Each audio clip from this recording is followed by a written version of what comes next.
So with that, let's kick off the proceedings. We've been blessed for each of our legal conferences to have opening remarks from the commander of U.S. Space Command, General James Dickinson. He's traveling today. He's doing the command's business in the nation's capital.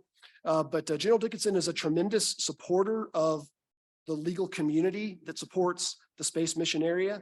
He is a great client who appreciates what lawyers do, and he's a great supporter of this conference that he mentions in a lot of forums he talks out, and recognizes it as one of the really important venues for thought leadership in space law and national security law. Todd, thanks for that introduction, and thanks to your staff judge advocate team for leading this conference. For those of you here for the first time, welcome to beautiful Colorado, home of U.S. Space Command's provisional headquarters. And for the rest, welcome back for our third annual legal conference, where we will discuss law and policy issues associated with cooperation in space activities.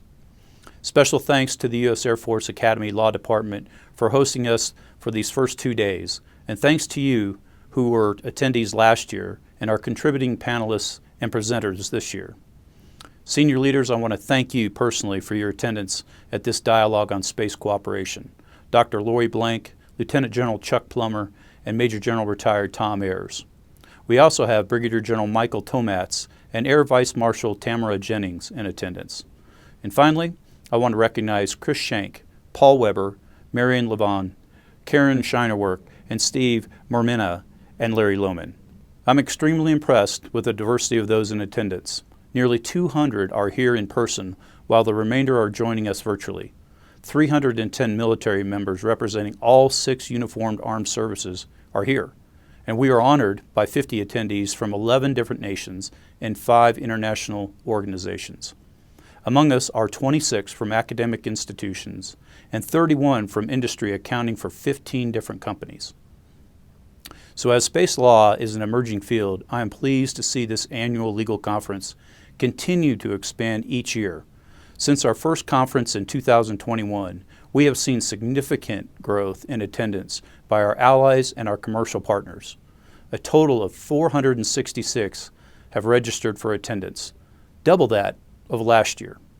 Our numbers are an indication of the growing importance of space law and policy issues, and the diverse perspectives you all bring will prove to be our strength.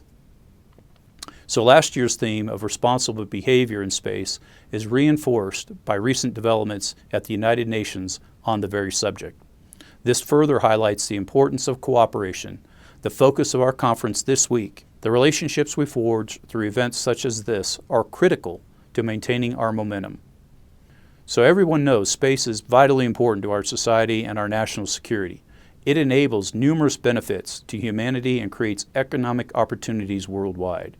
However, our access to space is no longer guaranteed.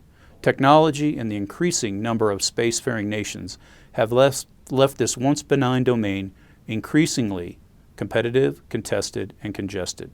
Despite our desire to maintain a safe and predictable environment, our competitors continue to transform space into a warfighting domain.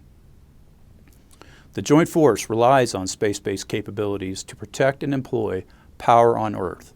Our strategic competitors seek to exploit this dependency. China and Russia intend to limit our access to space during crisis and conflict, and they are deliberately fielding counter-space capabilities to that end.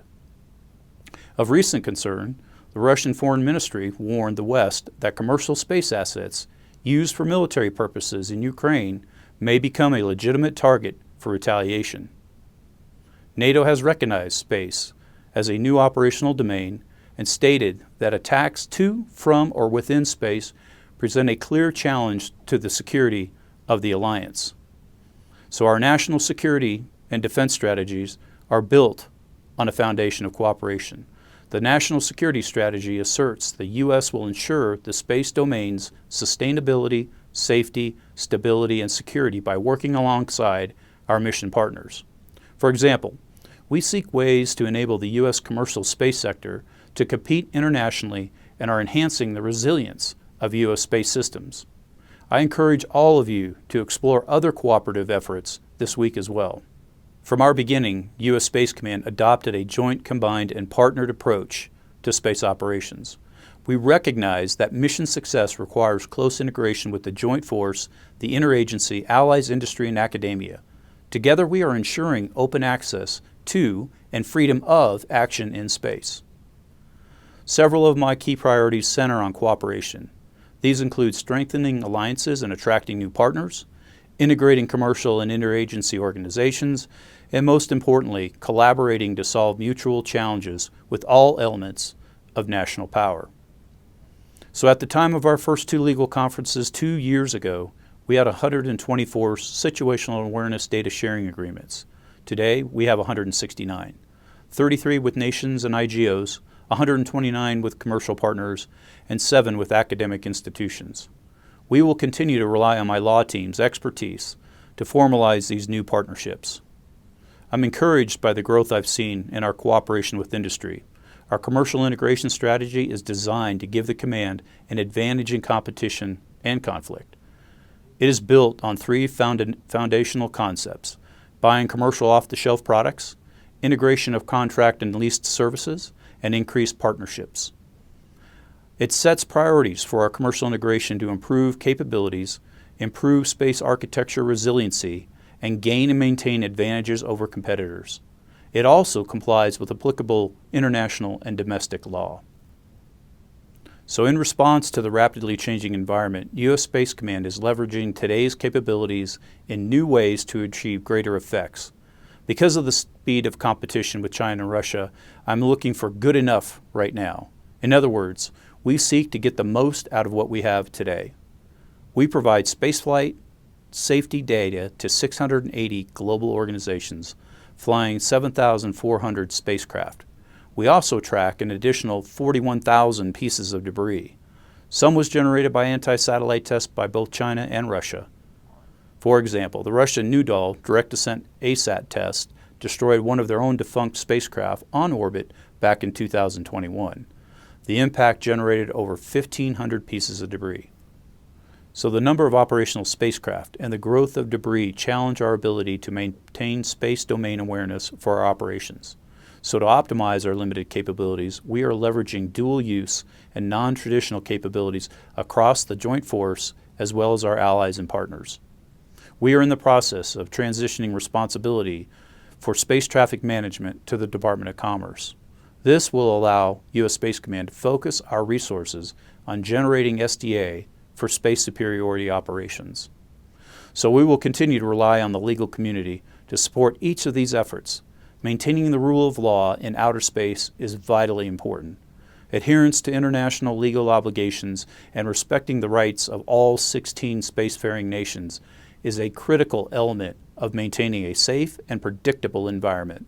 The expertise in international and domestic space law you provide will help us achieve that objectives. So I hope the next 3 days are productive and enjoyable for all of you. Your efforts and relationships will influence the future of our collective activities in space. So thank you again for your commitment to this conference and the security of the space domain. Together, we will ensure there is never a day without space.